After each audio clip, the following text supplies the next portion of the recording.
Time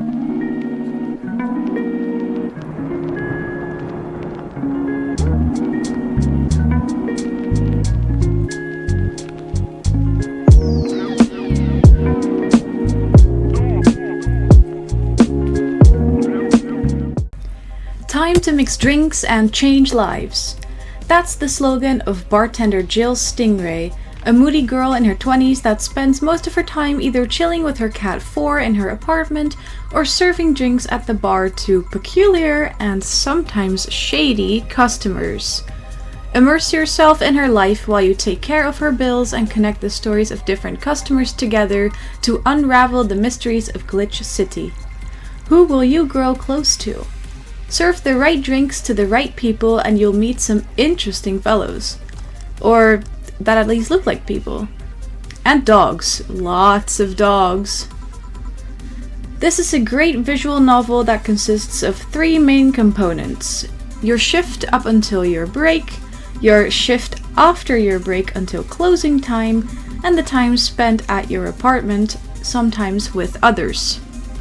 While you're at your apartment, you can buy things from the store to either keep Jill happy and focused or to decorate your apartment with. You'll also be able to read the daily news and stay updated on when bills are due. The time spent at the bar consists of talking to clients while serving them drinks made by playing a minigame. The story is very interesting and it's fun connecting customers' stories together to other stories and slowly figuring out how the citizens of Glitch City are affiliated to one another outside of the bar. The customers are all very unique and have interesting backstories that keep surprising you. Must play if you like visual novels and serving booze.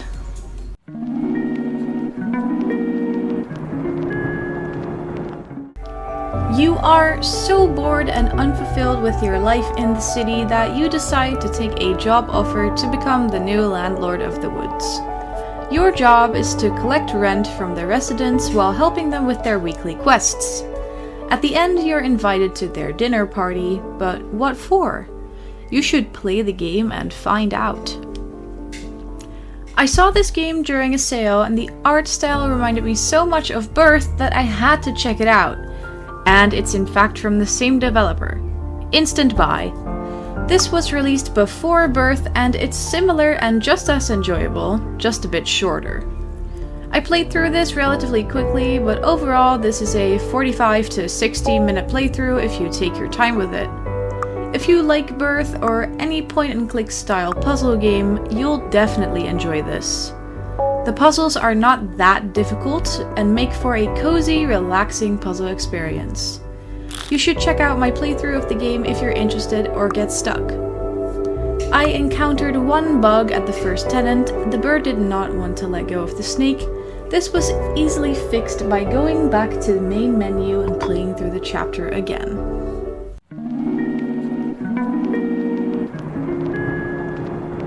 You are a red-headed girl following bloody footsteps through the woods, helping creepy creatures that you come across on your path. Will you make it out alive? Whimsy is the very first game released by Madison Carr in 2019, who also developed Landlord of the Woods and Birth. What's nice about this game is that you can really see the origin of her art style, and I think that's charming. What is interesting to me is that Whimsy, in comparison to both other releases, has a very dark color palette. It makes for a nice change of pace. One thing to note is that the puzzles in this game are the least intuitive out of the 3 games this developer made. The interaction with certain puzzles and the text can be a bit clunky sometimes, but since this was her first game ever made, I don't find it bothersome. Especially because the game is free. It's also the shortest game from this developer. My first playthrough took me around half an hour. If you like the other 2 games I mentioned earlier, you should check this one out as well. If not, this one is skippable.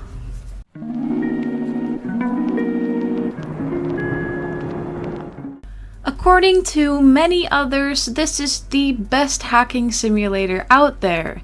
While this is my very first experience with anything related to hacking, I do have to agree that this game is pretty damn good.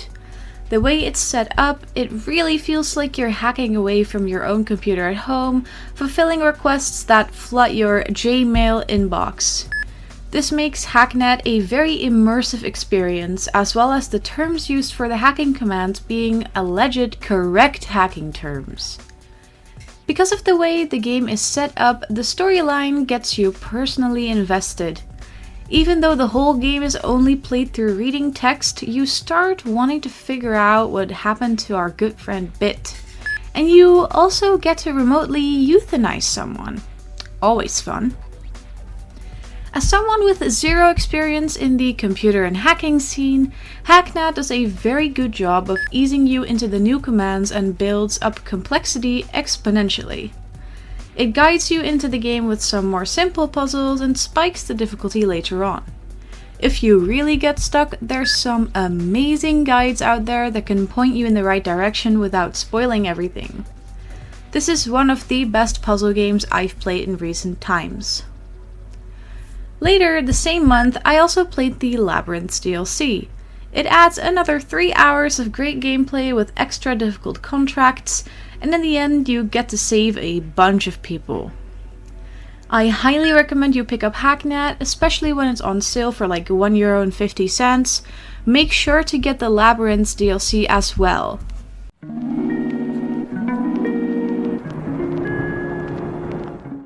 When I saw the announcement for this DLC, I was hyped. I absolutely loved the base game, and one can never have enough leap year. March promised an even greater challenge than February, and that much is true. The puzzles for March are a lot harder and more in depth than February. While the base game was more linear and introduced new concepts at a slow pace to the player, this DLC is everything but that. There's a lot of backtracking involved, and to get all of the days you will have to go across the entire map multiple times. A fun addition to this game is the map you can unlock after you've collected 10 days. I do like that the final ability unlocked in the main game, which is yellow, is explored a lot more in depth in the March DLC, since we did not get too much time with it in the base game. When I first played March, I got stuck a couple times. I had to walk away from it for a week to come back to it with a refreshed mind. If you get stumped, there's a few very good YouTube videos that can help you figure out the next step. I particularly enjoyed the green ability at the end of the game. It added a much needed new mechanic. If you loved Leap Year's base game like I did, you should definitely play the March DLC also. Just be warned, it's a lot more complex than the base game.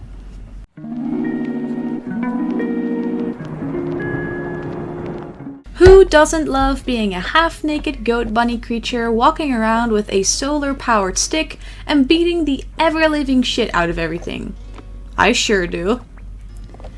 If I had to describe Pseudoregalia in one word, it would be vague.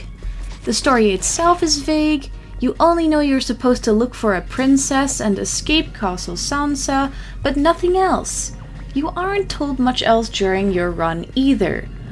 The progression is also kind of vague. I got stuck twice because there is zero direction in the game. More of a screw around and find out kind of thing. Which is fine, I just had to look up a video twice in order to continue. The physics in the game are also vague. Most of the good useful moves are hidden and not explicitly explained. How do you unlock the final boss? Vague until you find your very first golden key. Is any of this a major problem? Apart from the progression issue, not so much. It does not interfere with the enjoyment of the game. The physics themselves are a slightly different story though. Oftentimes the game just does not register what I want it to do properly, and it goes in a completely different direction than where I told it to go. With many of the Let's Play videos I watched, this was a similar issue. Lots of cursing at the game and praying it listens to what you want it to do. Definitely caused a bit of frustration on my part. Am I glad I got this game? Yes. Is it without flaw? Absolutely not, but it's still very charming. The retro style is nice and the music is great. I'm happy I pushed through to the end.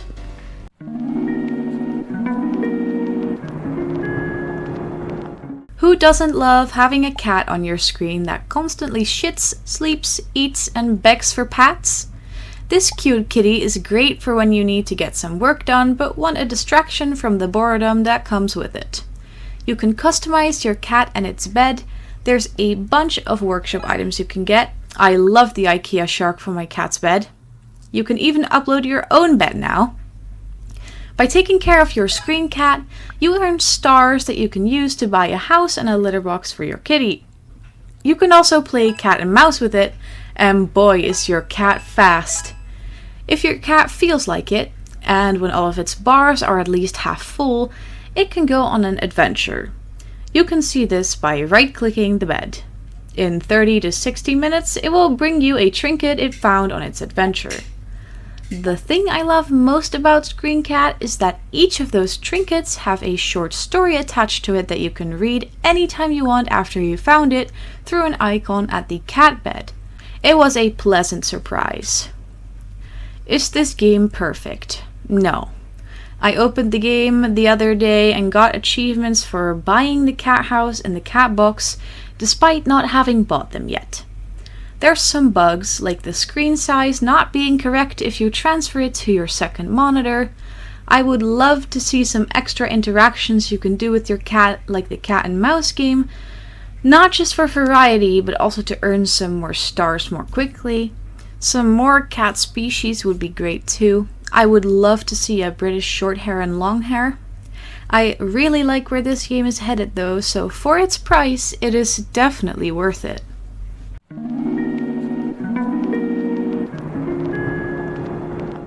Man, I love slapping the absolute crap out of humans. Become Jack the Bear and clean up the forest while taking down bear traps and slamming some sense back into the humans that took over your forest with their polluting machines and contraptions. There's 20 levels to complete in LumbearJack, all with 3 requirements for the 100%. You have to destroy everything, slap all humans, and find each bear trap. You earn outfits while you do it.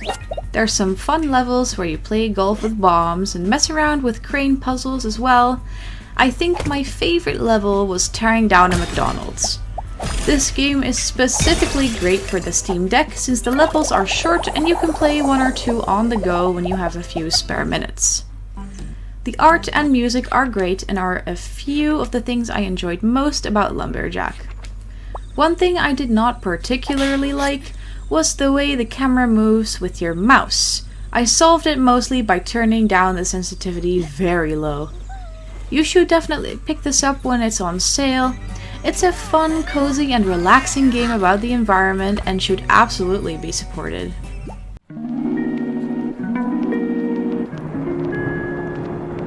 One of Thrive's greatest strength is that it's fully based on real biology. Mixing and matching the different proteins, organelles, and other cell parts in the editor is my favorite part of the game. The amount of customization and room to play around with the different cell components is very fun.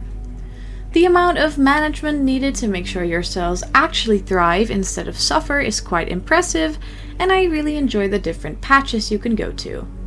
The amount of patches you can go to without causing harm to your species overall is at the moment quite limited, but I assume it will be elaborated on once the game comes closer to its 1.0 release. It's a great simulator game that takes the concept of Spore's cell stage and elaborates on it so well. Thrive has a whole lot of potential. I look forward to later cell stages being added to the game so you can thrive and evolve with your silly species for longer. I'm going to follow the development of the game and support it where I can. If you want to help the development also, consider buying Thrive and helping with translating the game into different languages.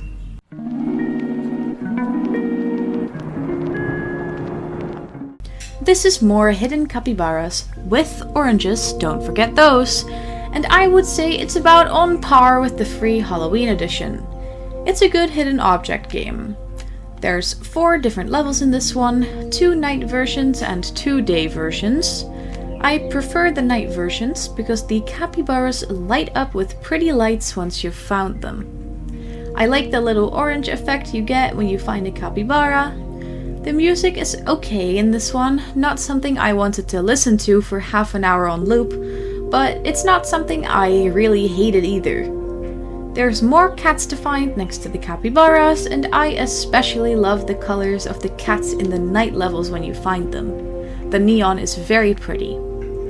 I would probably recommend you get this when it's on sale and not full price, since I think the free Halloween edition is ever so slightly better than this one. This title is not something to skip though if you really love hidden object games.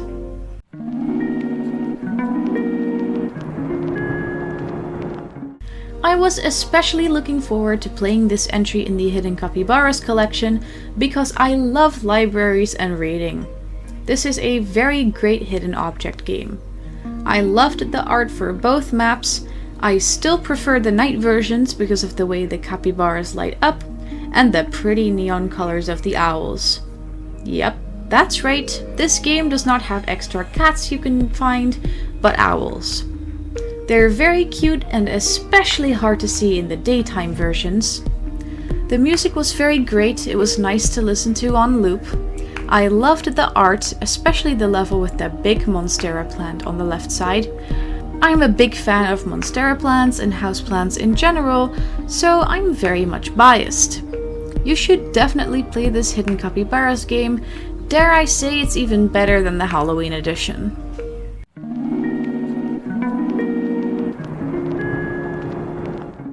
For a free title, this is a decent first-person horror game. It starts out pretty straightforward, but once you get to the dinner section of the game, I got a bit lost.